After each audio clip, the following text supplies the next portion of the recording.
বৈশাখ বাংলা বর্ষের প্রথম মাস আর এই মাসকে উদযাপন করা নিয়ে আবহমান বাংলার মেলা আয়োজন থাকে ব্যাপক হারে।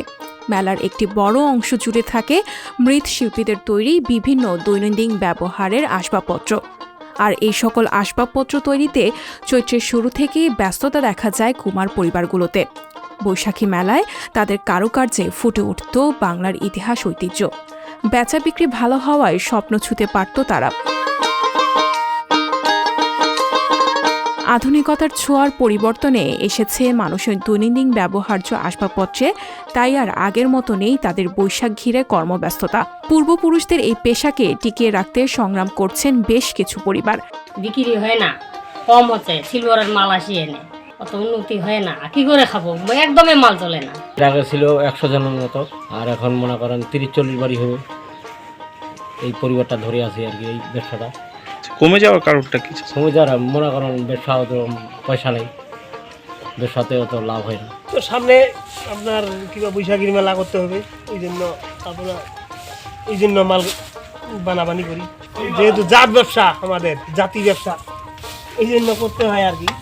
ঠাকুরগাঁয়ের সদর উপজেলার আকচা ইউনিয়নের পালপাড়ায় একসময় মাটির তৈরি জিনিসপত্র বানাতে ব্যস্ততা দেখা যেত, তার এখন নেই।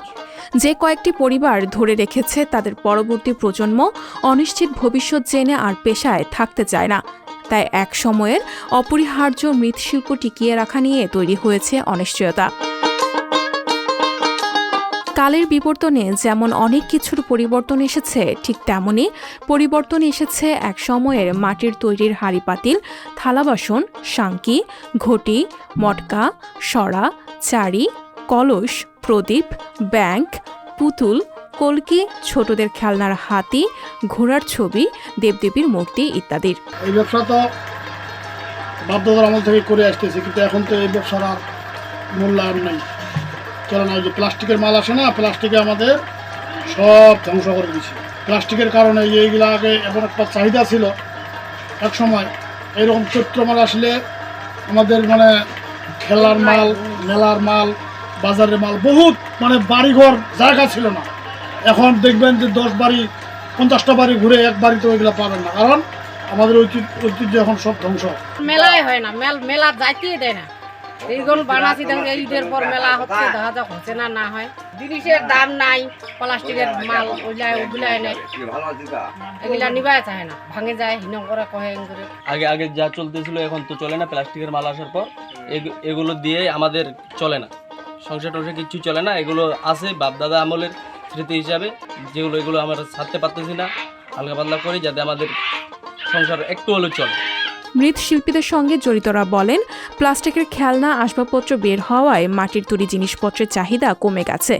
আগে বৈশাখী মেলার জন্য চৈত্র মাস জুড়ে ব্যস্ততা থাকত, এখন অনেকেই পেশা পরিবর্তন করে অন্য পেশায় চলে যাচ্ছে। মৃৎশিল্পে নিত্য নতুন যে উদ্ভাবন, সেই উদ্ভাবনটা কম থাকার কারণে এই বর্তমানে যে এই চাকচিক্যময় যে তৈজসপত্র আমরা বাজারে পাচ্ছি, তার সঙ্গে আসলে কম্পিটিশনটা করতে পারছে না।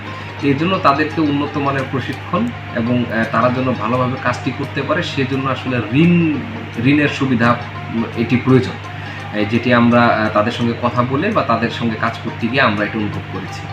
তো সেই অনুযায়ী তাদের ঋণের ব্যবস্থা করার জন্য আমরা উপজেলা প্রশাসনের পক্ষ থেকে আমরা যে বিদ্যমান ব্যাংকগুলো রয়েছে তাদের সঙ্গে বসে কথা বলে কিভাবে তাদেরকে সহজে ঋণের আওতায় আনা যায় এবং তাদেরকে কিভাবে প্রশিক্ষণের মাধ্যমে আরও উন্নত কলা কৌশল রপ্ত করার বিষয়টির দিকে মনোযোগ দেওয়া যায়, সেই বিষয়ে আমরা কাজ করি।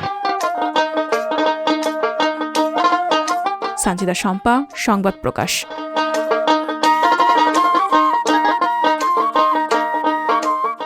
সংবাদ, ফিচার ও অনুষ্ঠানের জন্য ভিজিট করুন সংবাদ প্রকাশের ওয়েবসাইট এবং যুক্ত থাকুন ফেসবুক পেজ ও ইউটিউব চ্যানেলের সঙ্গে।